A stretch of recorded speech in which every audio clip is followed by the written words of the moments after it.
Welcome back to another episode where we are going through 80s horror. But before we get into today's episode, we've got our usual quick cut. And so I'll pass that over to my colleague. All right. Well, my quick cut is actually another 1980s horror. Ooh. I watched this on the airplane on a recent trip to Quebec because it was one of the only ones I hadn't seen that I could download quickly. And this was Sleepaway Camp from 1982. Ooh. Have you seen that? I have several times. Okay, so I had not seen this. This was just a blind download. Sleepaway Camp is a 1983, year I was born, slasher film written and directed by Robert Hiltzik. The story follows Angela Baker as a shy and introverted teenager who, after a tragic childhood accident, is sent to Camp Arawak with her cousin Ricky.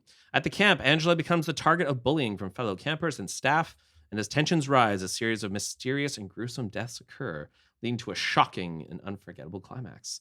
This has a 6.2 on Internet Movie Database, an 80% critic score, which is good, and a 61% audience score.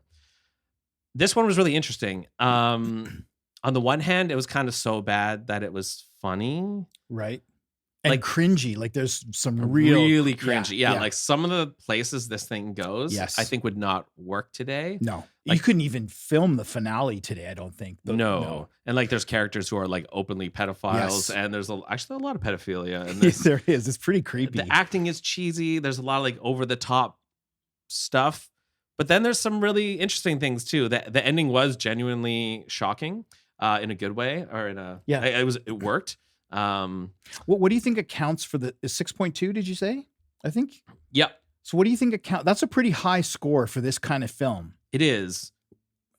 I do think the summer camp subgenre is kind of popular because this is 2 years after or 3 years after Friday the 13th. I don't want to say too much because I don't want to spoil it, but the way it does the ending was pretty impressive. I could see, because it ends on a bit of a high note, that even if you weren't digging some of the like campy performances, and if were certain things that weren't working for you, I think it ends well. Some of the kills are actually pretty unique and like pretty crazy. So yeah, it was good. It was interesting. Interesting. It's maybe a little bit. It's a fun watch too, I guess. Whether you're watching it on a like it's so bad it's funny kind of thing. I don't know. Do you agree with that?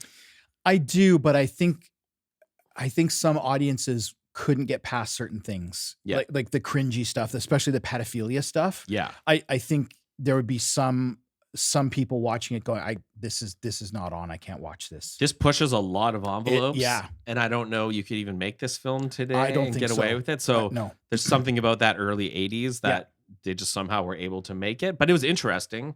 I watched it on like a little screen on an airplane, which maybe wasn't ideal. But yeah, anyways, Sleepaway Camp, I would say it's probably worth watching. I think so. Yeah. I think particularly in an 80s, if you want to kind of dive into some 80s films, this one should be up on that list. Yeah, and I think you and I mentioned in a previous episode, 1980s horror is very interesting in that you just don't get like a really well executed, dark, scary film. They're kind of weird mishmashes of genre. They maybe in some cases don't take themselves seriously. They have a lot of campiness in them, but I don't know, this one kind of worked. And quite a few of them in that like camp genre really go to the extreme. Like they push the boundaries. Yeah. And you know, for a modern audience going back and watching, I mean, I watched quite a few of those films as a teenager, so they don't shock me. Yeah. And I grew up during this time. But if you're like younger, obviously younger than me, and you hadn't seen some of those 80s like Sleepaway Camp, Mother's Day, there's some real like, whoa. Yeah, some of the practical effects are pretty impressive, and they do some like pretty gross things. Too bad we didn't do an episode on that one, but I was actually worried when I wrote this down, like, oh, hopefully we weren't planning to do a whole episode on Sleepaway Camp. No. But anyways, good to mention this season as a 1980s horror camp counselor romp. There we go. There you go. So my quick cut, I mentioned last episode that I had listened to a podcast with Scott Derrickson, and that inspired me to go back and rewatch The Exorcism of Emily Rose, 2005. So this is, again, another interesting one. IMDb 6.7, Rotten Tomatoes 45%. Yeah. Now, you said you weren't a big fan of this one. I hadn't seen it in years, but my recollection was the problem with the Exorcist films is you compare them to The Exorcist. So I think I went in kind of hoping for something like that and was left disappointed. But maybe compared to all the Exorcism films, the Exorcism of Emily Rose is better than a lot of them. Yes. Though it still doesn't reach the heights of the original Exorcist. Now, so on second watch, I actually liked it better. I've heard some people say good things about it. And what I think I came to the conclusion, I should finish. So I've got my Exorcist shirt. Nice. Yeah. That's a nice one. I like that one. Yeah. Goes well with your quick cut. Yeah. So it was Scott Derrickson directing, Jennifer Carpenter is Emily, Laura Linney is Aaron Bruner, who's the defense lawyer, Tom Wilkinson is Father Moore, and Campbell Scott is the prosecutor. So what I liked about this film, a lawyer takes a negligent homicide case involving a priest who performed an exorcism with a young girl. The exorcism part, although it's there, and I think the effects are quite good, that's not the focus of the film. It's a courtroom drama about exorcism, right? Yeah. So for me, going back and rewatching, it's like, oh, okay. So the demonic part is there, and they nod to it, and there's some scenes like that. But the real thing is about the courtroom drama. And what I found, the reason that I was inspired to go back and watch it is Scott Derrickson in the podcast I listened to talked about this film at length, and it was based on a true story that he came across in research that some PhD had written. I remember hearing that, I think, yeah. And so to me, not that I'm necessarily a believer or not, but just that, the fact that he'd come across this, and it was, he said in the podcast that reading the research and looking at the real story actually scared him. Yeah. And that's what inspired him to do the film. I seem to recall maybe even the original Exorcist was loosely based off the story of like a boy in that's right. London or something. Yeah. Anyway, it's not going to be everybody's cup of tea. And I think you're right. If you compare it to the original Exorcist and you're expecting that kind of film, which a lot of the ripoff films try to do, I think what I praise about this one is that it doesn't try to do that. It's doing its own thing. It's doing its own thing with the box of exorcism, but that's not what the film's really about. Which is tricky because I think a lot of people come to those films 100%. wanting something like The Exorcist, so maybe we're left disappointed, but I think that's fair. It actually makes sense to try and do something different with it. Yeah. So would you recommend I rewatch that then? I would. Yeah. Because I think the performances are really good. I think the concept of the film is good. And I think, so for example, I went back to my Letterboxd and I had put 2.5 stars when I first watched it. Up. Yeah. And I thought, no, that's not fair, because from top to bottom, the film for me stands up. But having said that, the Rotten Tomatoes score is 45%. So obviously it doesn't stand up for somebody, right? Yeah. But 6.7 is a high IMDb score for this kind of film. Yeah, we've seen a lot of discrepancies recently in kind of critic audience score, IMDb. I'm curious, what did you give Vampire's Kiss on Letterboxd? You know what? I don't even know. I don't even know if I rated it. 0 stars. I don't know if you can give it 0 Sorry, that's stars, a throwback to last episode. Yeah, sorry. Okay. All right, so we're ready for today's? We are.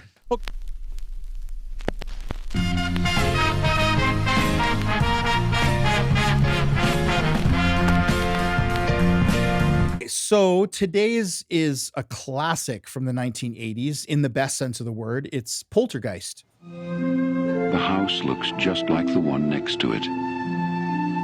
And the one next to that. And the one next to that. A young couple live in it. Give Ken a kiss.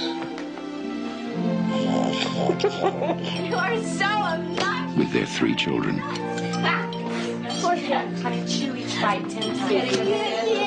And something more. From 1982, an hour and 54 runtime. IMDb 7.3, very strong. And Rotten Tomato 88 critics, 79 audience. So very strong across the board. Directed by Tobe Hooper. And I'm going to I will Was it? Well, okay. So, excuse me. I'm going to talk about that. I am wearing my Jaws shirt. I thought that was intentional. Yes, as a call out to, I have some strong opinions about how much control Tobe Hooper had in this film. But Steven Spielberg definitely was a writer and producer on this film, so I think he had some influence. The cast is Heather O'Rourke as Carol Ann. And I'll talk about there's some talk about the curse of this film. Yeah. Jo Beth Williams is Diane, the mom. Craig T. Nelson is the dad. Dominique Dunn is the sister, and Oliver Robbins is the brother. Now, a couple of interesting things. So Dominique Dunn, I didn't clue in until I was actually doing some research. I'm like, oh, I wonder if she's related to Griffin Dunn, who's in American Werewolf in London. Oh. And she's his sister. Oh, or was his interesting. sister. Okay, yeah. And she's also the niece of Joan Didion, who's was a very prominent writer in the 70s in particular. So the summary before we get into the curse of the film, a family's home becomes the center of paranormal activity that opens a doorway to the other side. With help, they must cross over to get their daughter back. So sadly, Poltergeist 2 was done in 85 and Poltergeist 3 was done in 88. Right. So Heather O'Rourke, the little blonde girl, died after the second film. Second or third? Second. Oh, okay. She dies in 86 and the third one's not till 88. Now she might Was have she been making it or something? I Yes. thought I had heard that she was in it. Like they were in the process yes. of okay. So sadly, she had a congenital heart problem that was misdiagnosed and she Right. ended up dying of heart attack. At 12. Yeah, at 12. That's tragic. Now, Dominique Dunn, 6 months after the movie was released in June of 82, so November 82, she was killed by her ex-boyfriend. Mhm. And it was just tragic. Now, so interesting. And there was two other ones from Poltergeist 2, Yes. right? Who also died. So apparently the really creepy Yeah. guy, he was quite ill making that film. Oh, okay. And then there's a Native American actor, can't remember his name, in Poltergeist 2. He had a Julian Beck? yeah. Or Will Sampson? No, Will Sampson. Oh, yeah, okay. So he had Julian Beck is the He's the scary creepy yeah. looking guy, yeah. Will Sampson, I think died from complications of he had I'm just trying to remember, he had several organ transplants that didn't take. Right. So what was interesting, Are you a believer in curses? Like, Well- does that resonate with you at all, or do you think it's coincidence? so I don't know if I'm skeptical of curses. And Wasn't the Exorcist curse as well? People said. they said, yeah. Yeah. So, but what I wanted to talk about was the one character I haven't mentioned, which is Zelda Rubinstein, who plays she's the Oh, yeah. little person who's the clairvoyant. Yeah. She was interviewed, and I came across this in my research because they asked her about this curse thing. And she was actually, she professed to have psychic abilities, correct? I didn't come real life? across that. But But I'd read that she actually felt Okay. that she had those abilities. But what she did say was she didn't believe in a curse, Mhm. and she had a very logical explanation. She said, Heather O'Rourke's death was tragic, but it's explainable medically. Yeah. Dominique Dunn's death was tragic, but it was a real life scenario. The same with Will Sampson and the other guy. It was natural causes that caused their death. So the fact that so many people associated with a franchise died, I mean, that's the same deal with The Exorcist, right? A set burned down when nobody was there. This, that, and the other thing. I People don't- like to read into it because it's Yes, a horror of film, but I'm course. sure there have been other films in the action genre or the romance genre or 100%. drama where people died. Yeah. Yeah, I don't personally really believe in Yeah. curses, but what I do like about it is that it's a cool way to kind of get people interested in a film. Yeah, To say, definitely. we did this about demons and all these weird things happened. And it, I'm not suggesting that it was done in any case deliberately to boost sales or to boost interest, but it certainly has that effect, if it's done well. yeah, I was glad you put this one on the list because I would have put it on the list if you didn't. But Okay. I was glad that you used one of your picks and not me. I had not seen this film. I don't know how I made it to this stage of adulthood. I don't know either. My first time watching Poltergeist was this time. Where do you remember what the first time you saw Poltergeist? Ooh, I didn't see it. I don't think I would have seen it in theaters, although I don't remember distinctly. I've seen it so many times over the years, but I haven't seen it in quite a while. What was your impression of it from the first time you watched it, or do you not remember? I certainly remember, and I think for me it stood up this time as a very well-made film and well-acted film that has some really scary scenes in it. More so when I was younger. I still found that there was some scary scenes. Yeah. This time I don't want to spoil anything because I have some things I want to say maybe in the spoiler section. My attitude changed slightly watching it this time. Not to take away from any of what I've just said about the scariness or the performances or whatever, but there were some things that that tweaked me differently this time than they have in the past. So knowing that I was coming to this, having not seen it as a kid with no nostalgia or no anything, what would you predict that I would think? I think you would like some of the performances and some of the scenes, but maybe have found some of the effects dated and maybe some of the concepts. 100%. Yeah. Yeah. That's exactly it. Yeah. But in 1982, this was a, this was a really, really well-received and scary film. Yeah. I was worried about that for this season, just knowing that the difference of people who grew up with these films and you have that nostalgia and you remember watching it as a kid versus coming to it like 40 years later, 50 years later, with a totally modern lens would create some discrepancies. I mean, to me, I equate it to, like I've had partners over the years where I quite like black and white film. And they were just like, what do you see in this? It's so bad. It's so cheap. It's not even in color. And I'm like, you're missing the point of this film. So again, when you go back, I mean, we're going back 40 plus years. I believe that you have to let go, if you can, of, we've talked about this a few times. We've been spoiled in the last decade for horror film. For sure. Like even more than a decade, 12 or 15 years. It's really hard to let go of that and go back and watch a 40-year-old film and try to remember, but what was going on at the time, right? Sleepaway Camp was a year after this. Yeah. The only thing that, like, in terms of scares for me, legitimate scares of the time would have been Halloween or going back to The Exorcist or something, because although, there are things going on that it's not as scary as those films from start to finish. There are certainly moments, like I still, the clown in this one, in the one of the boys' toys and the tree outside, like there are some things that still hold up for me. Because this one's kind of the opposite of like The Changeling. Because I think we both applauded The Changeling, that it's doing the haunted house thing, but in such a realistic, grounded way. Whereas this one's doing the haunted house thing, and though the performances are very good, some of the effects or like how big and bombastic they go so early was really shocking to me. So like when the tree, there's not much of a buildup, is there? No, like usually with the haunted house films, like they start very slow and they build. So for the first half of the film, maybe you're getting some noises or you're getting like something will move subtly. But this, you have like a giant tree reaching through a house and picking them up in a tornado. And like, I was like, wow, they're really going for it. So those really detracted from the atmosphere or the scares for me, because it just seems so over the top. But the performances were very good. That girl, what's her name? Heather O'Rourke. Was very impressive. And I liked the couple. Yeah, I thought the family dynamic was very realistic in the film. And that's something Spielberg does Tobe Hooper does really well. Don't even get me started. Family dynamics. But the family was really likable. All their performances were good. They had good chemistry. I feel like a lot of time in horror films, they make the couples hate each other and they're always fighting.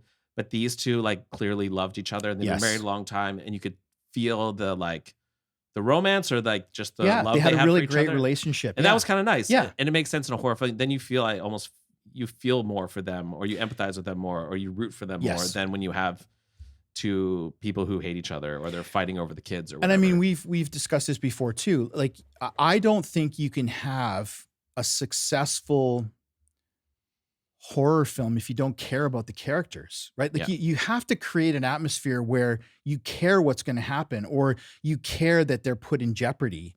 And I think I'm gonna challenge your idea of it goes too quickly. Okay. Because I think it has to do that because the crux of the film is not necessarily the haunted house. It's getting the daughter back, right? Yeah, that's true. And so they have to set that up quickly because the rest of the film is about that, not just the family relationship, but they get her back and you think, oh, okay, this is, and it's not the end. Right.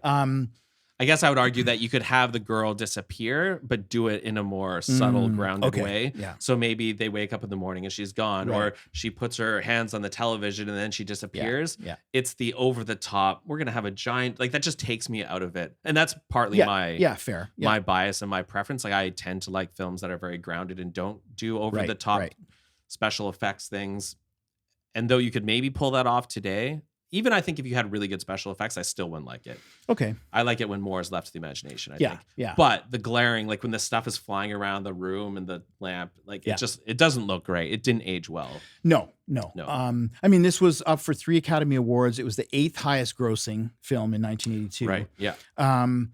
Now, I don't think this is spoiler. Sorry. I'm going to talk about the Spielberg effect. Yes. So here's my take on this, and I don't think I'm alone in this.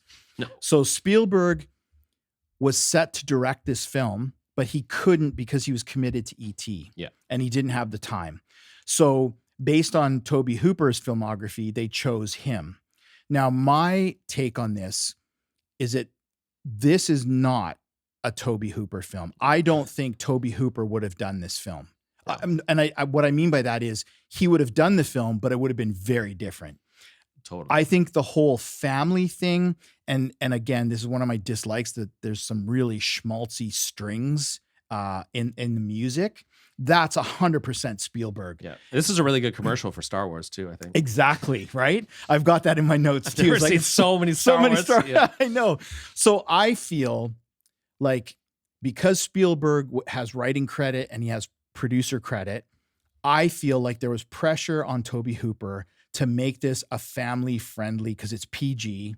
And I think Spielberg was like, my name's on this, my reputation's on this. This is what the end result's going to be. Yeah. And I think. Do you think it was intentional, or do you think he just can? I have a quote from Spielberg when he was challenged.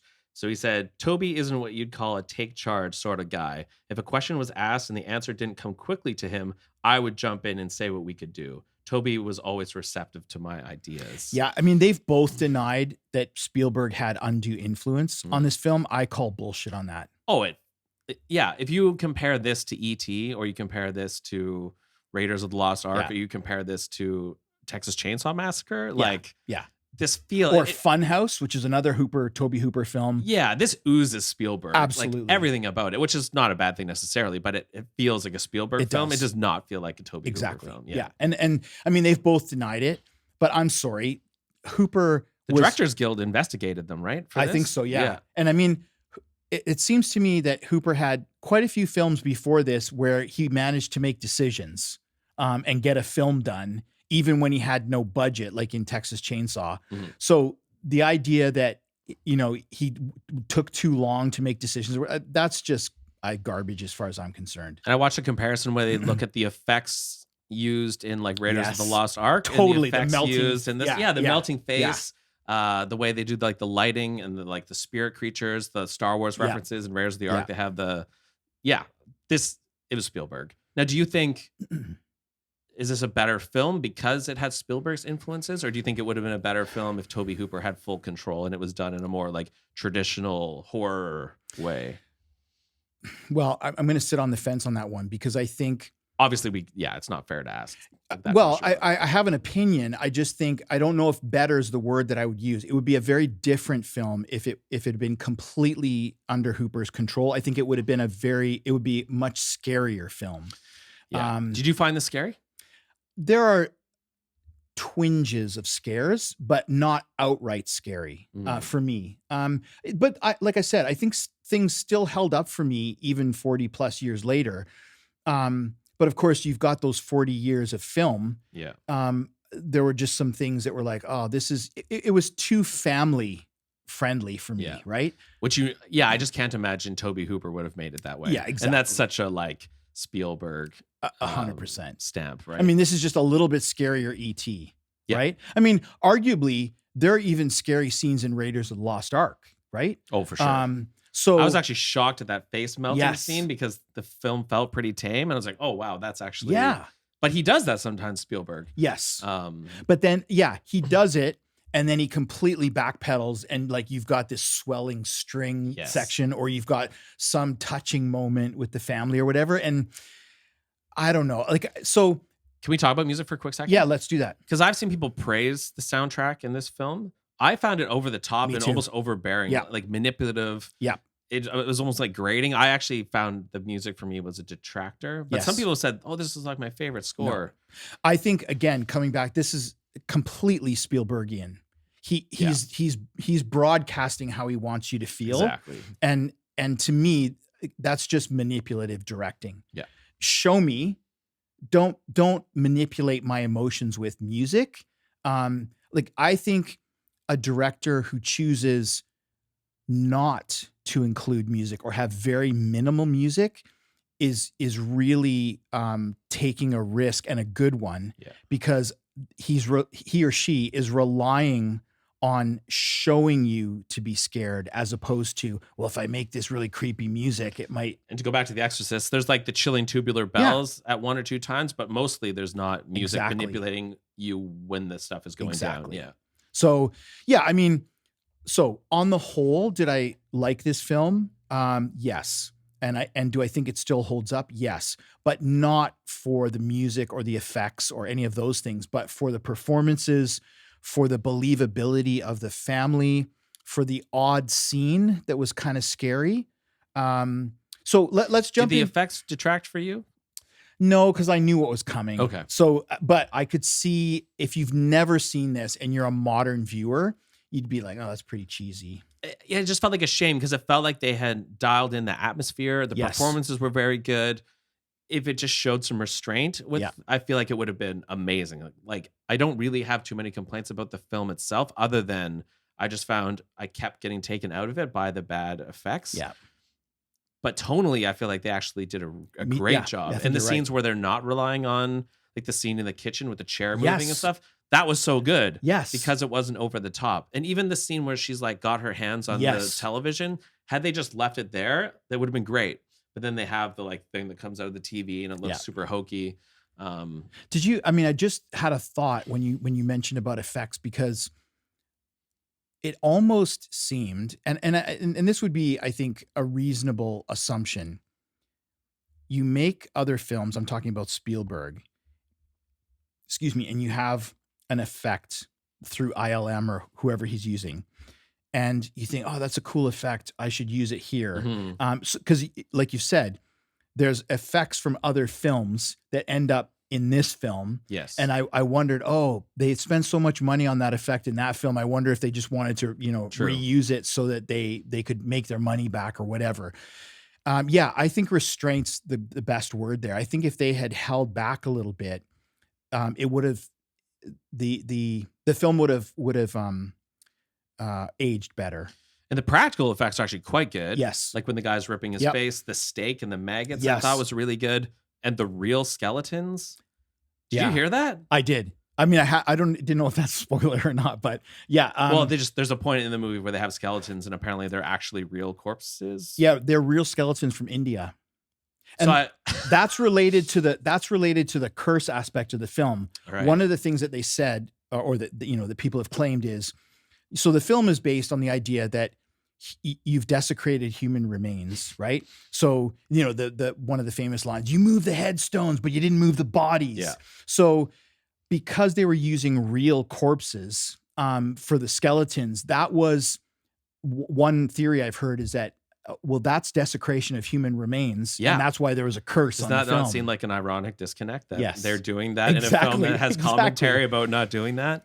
Like, That's crazy to me almost. That the Yeah. whole theme of this film Exactly. is respecting the dead. Meanwhile, you're using real corpses. Yeah. And apparently that actress didn't know that No, she didn't. until she's like in the water. Yes. Yeah, wow. That would be absolutely terrifying. Like, I mean, And they are effective, to be fair. They are. Those effects looked real good, which I guess they should get. because they're real corpses. But I mean, what I struggle to understand is, you've got medical supply houses all over the United States. How hard would it have been to get some like real skeletons that were actually made for that purpose? Sure. And then, make them look like they were old or whatever, and put them in the, I don't understand why you had to use real ones, except apparently it was very cheap to do it that That's way. why it was cheaper to Yeah. get real ones Yeah. than to make synthetic Yeah. ones or whatever. Does he use real corpses then in the Indiana Jones films as well? Because there's lots of scenes with. I hadn't heard I never that. thought that, but now I'm thinking, oh, maybe he did them there too. I hadn't heard that for the Indiana Jones. This is- sorry, Tobe Hooper didn't direct Indiana Jones. Never That's mind. right. Yeah, never mind. Okay, so we've mentioned this a little bit, but what were your likes in this one? What did you like? So you liked? I liked most of it. Like I liked the characters. I thought Heather O'Rourke was amazing. I liked the family dynamics. I liked the relationship between the main characters. There were creepy moments. Like Yes. I love like the television. That really worked. The psychic was really good. Anytime where they weren't using bad effects, I pretty much liked it. Yeah. So in totality, I still feel like this is a good film. It just felt like a shame to me because I feel like this could be like an all-time amazing film. Yeah. Had they just executed it slightly differently. I was a bit distracted by the Spielberg Tobe Hooper thing watching it because okay. I could see that Tobe Hooper was the director, and it just so much like had I not seen the opening credits and you just showed me this movie and Yes. said, "Guess who directed this?" Yeah. Like I would totally think it was Spielberg. 100%. Yeah. So I was almost like laughing at some parts of it, thinking like, this is interesting. But yeah, I think the music did detract Yeah, for me. me I found too. it overbearing. That was one thing I found distracting. I felt like I kept getting into the film, but then kept getting pulled out by either like the overbearing score or the really bad CG effects. Okay. Or maybe they were really bad for the time, but they didn't. And it felt, I wish it were more grounded. But I can't complain about the story. And I think the performances are really good. So mostly it was good. Are you glad that you saw this film, even with those? Yes, but I wish that I had watched this as a kid. Yeah. Because I think had Would I have had a- seen this yeah. when I was younger, it would have really landed for It me. would, Like, I yeah. think this would have a special place in my heart. So to see it in 2025, I think it's a shame because I think given that it's rated PG, Yeah. My parents might have actually let me watch this one. I think I mean 82. I was 16. Like if you'd been 10 or 12 and saw this, Yeah. I think it would have scared the pants off you. I wanted to show my Um, daughter, and my wife was like, "No." I'm like, "Oh, damn it!" I'm like, maybe I'll let her watch it. I but- mean, I really liked. Did you notice that?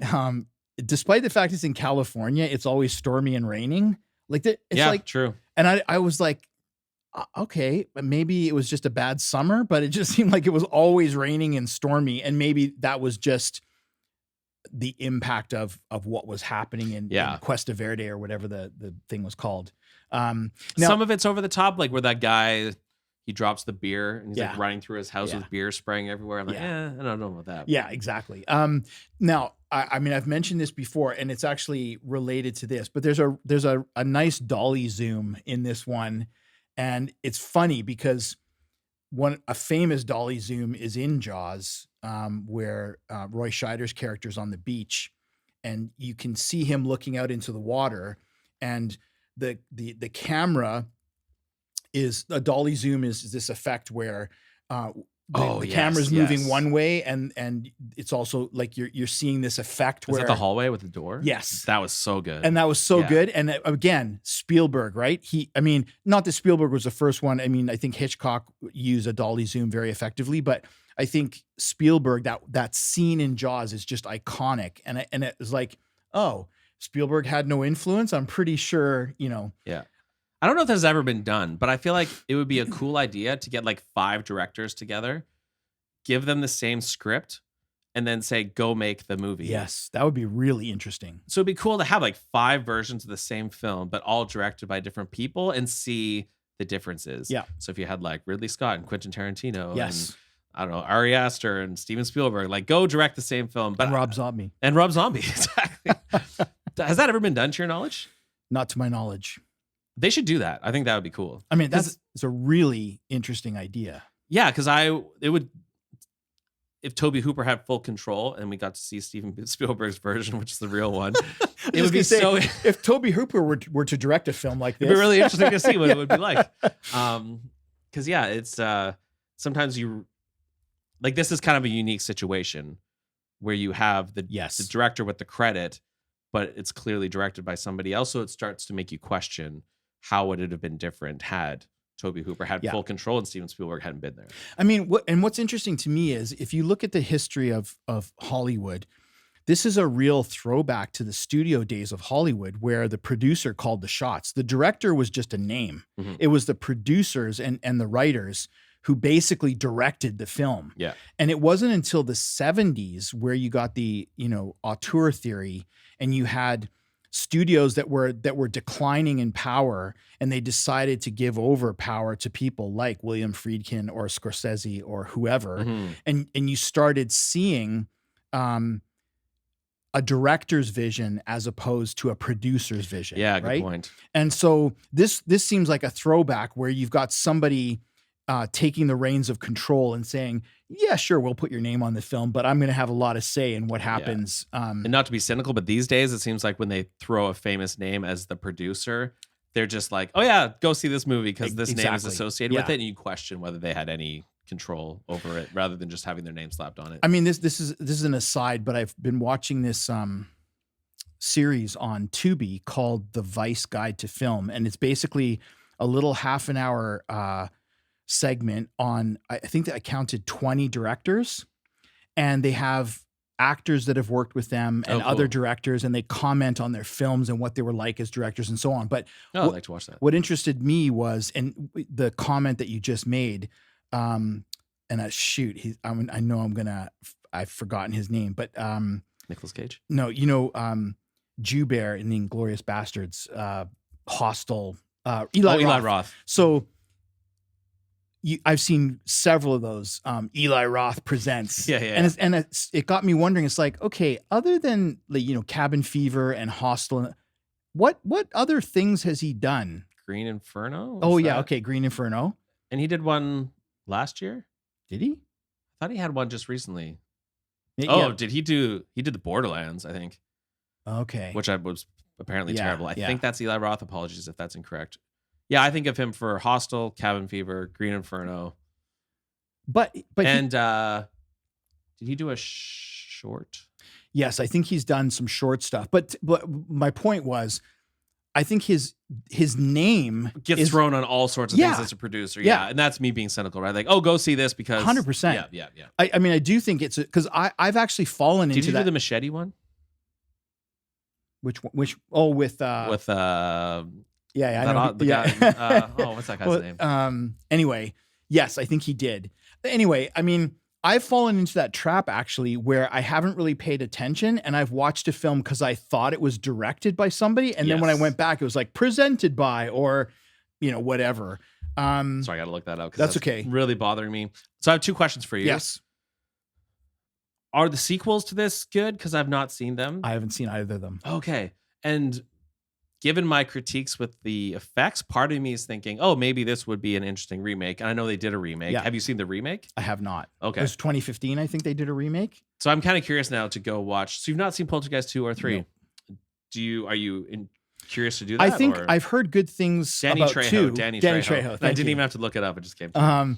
Yeah. So I think, 85 is not far removed from 82. So my guess would be And Heather O'Rourke's in it. the practicals probably wouldn't be any better. Is that directed by Spielberg? I mean, Tobe Hooper as well. I don't think so. Okay. And I don't even know if Spielberg is attached to that one, but I don't know because I haven't seen it, and I should have done a little bit more research on that. But Just gonna check. yeah, I don't know. I would be curious No, to directed see. by Brian Gibson. I'd be curious to see what they did with the remake and whether they made it scarier.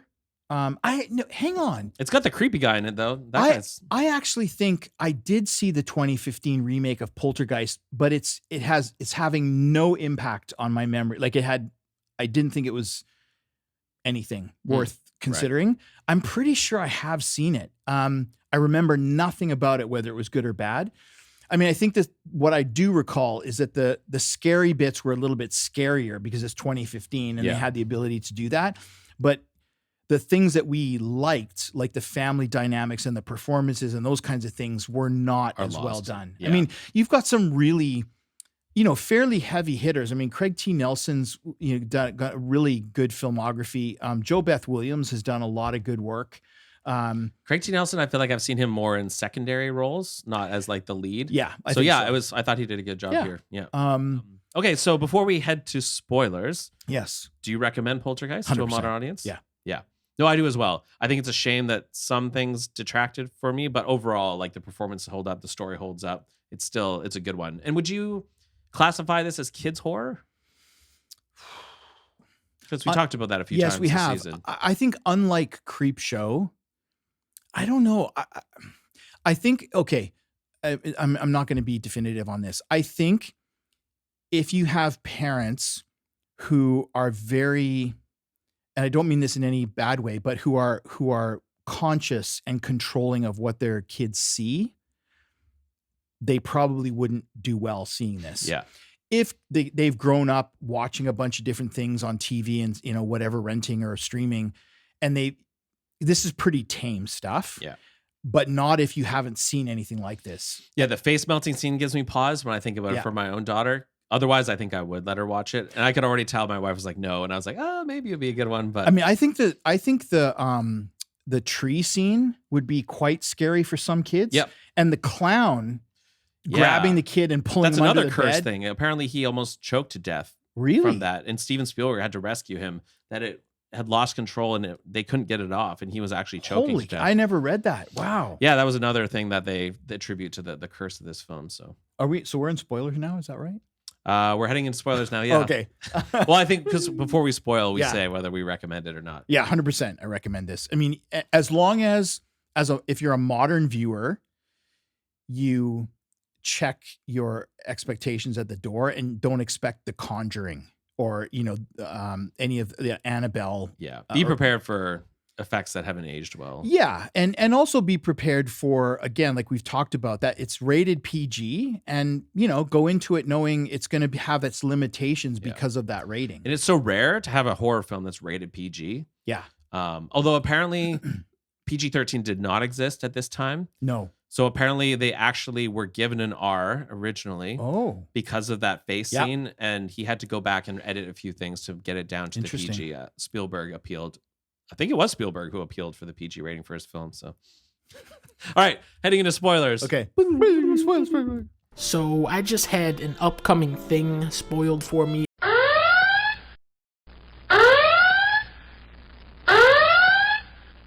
Okay. Yeah. So I think we've already spoiled everything. I was going to say, what's left to talk about? I think we have talked about everything. I mean, I guess we didn't talk about, do you like that it's a happy ending? Well, again, that's a Spielberg. Yeah. So, I mean, Texas Chainsaw was a happy ending. Yeah.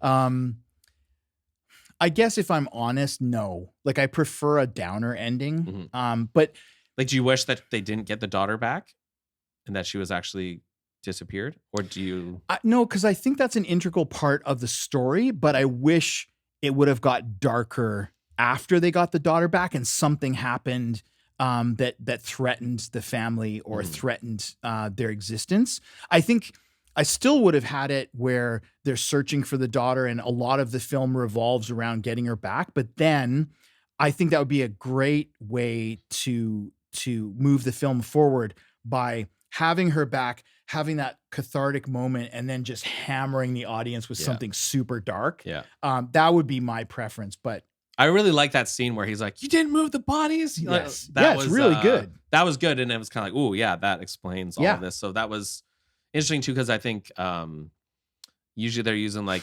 Indian burial grounds or native burial grounds. And in this case, it's just like it was not the case that it was a native burial ground. I thought it was in this case. But no, maybe you're right. Because they show the stones. Oh, okay. The other, is it, what's the room in... the other thing they said that Spielberg likes to do is references to Kubrick films, because he does that in some of his other films. He had like the Space Odyssey theme. Right. What's the room from The Shining? Is it yes. room 217, Something like that. Yeah. I think it's 237. 237. Yes, right. You're right. 237. Yeah. So the clock when the girl is 237. They show it 3 times. Is 237. Interesting. And in the final credits, it's on a hotel, and they're zooming out, and there's I never noticed that. That's pretty cool, actually. That is cool, but again, it's a Spielberg thing to do that. Because I guess he often makes Kubrick references in some of his. That films. is quite good. Now, did you what did you think about the house? I mean, that effect really didn't work either for me. That's just it. There was too many times in this film where the effects are just like, I could have done without that. Yeah. Like even if they came back and the house was just gone, like that would have been cool, but you wouldn't need to have the whole Exactly. like sucking in thing. Exactly. Because he does do some good, like that. The dolly zoom you talked about with the hallway, Yeah. they're super effective. Yeah, the girl on the screen, super effective. There was lots of the performances were scary. The girl, the woman, the mom in the mud pit. Yep. And the actual skeletons floating around, super scary. But then for every scary moment, you've got like the large intestine tunnel that looks really bad. Yeah. You've got like that white ghost creature, which to me Yes. didn't look very good, and the giant tree, which didn't look very Yeah. good. So it's just really unfortunate that had they just shown more restraint and been more grounded, I think this would be like an easy 10-10 knock out of the park, all time great. But it just doesn't age as well for that reason. Yeah, agreed. But the human elements are all there, and the performances are all very good. And I will probably go watch Poltergeist 2 and 3 and the remake just to follow through. Yeah, I mean, it's probably time that I do that, considering I've seen the first one so many times. But yeah, it is unfortunate that, but you know, in the moment, whoever directs a film is probably you're using. I mean, Spielberg had the budget to do cutting edge effect. That was cutting edge at the time. Yeah. Right. It's easy sure. it's easy to look back in hindsight and go, man, that was super cheesy. But the thing that bothers me is if you think about directors in the past, like a Hitchcock, he knew the limitations. And so for example, Exactly. right, Psycho, he did it in black and white for a reason, because he didn't think the blood would look real. Yeah. And he's like, if I do this in black and white, it's going to have a more of an impact on my audience. He understood the limitations and worked around them. Yeah. Now, you could argue That's a great point. I think a lot of indie filmmakers don't try to do things that they don't have the budget to do well, because they know it just won't look good. And Spielberg has to be enough of an experienced director to have some idea that this could look better, or this may not age well, I think. But maybe, I mean, I can only imagine what the temptation would be to say, oh, I've got the budget to do this, we should try to do it. Whereas an indie director just says, that's impossible, we don't have the budget, we're going to have to figure out a way around it. Or we're going to have to hint at it, but not actually show it, you know, those kinds of things. And to make advancements in film technology, I guess you have to sometimes go for it, even if it, you know, so without the George Lucas's making Star Wars, even if everything doesn't look amazing, he's still forwarded that technology by a significant margin. Yeah. So there you go. Yeah, I don't have too much more to say about this one. I think it's pretty. No, I think we've spoiled everything right from the beginning, so we're good. Yeah. So I'm curious to see if this shows up in your top 10 80s films, because it is a bit of a classic. And yeah, I'm curious to see how the sequels line up with this one. There you go. Yeah. All right. Well, there it is. There's another one in the can, as they say. And so I don't know what we're doing next. I can't even remember, but I think it's something good. So stay tuned and see you in the aisles.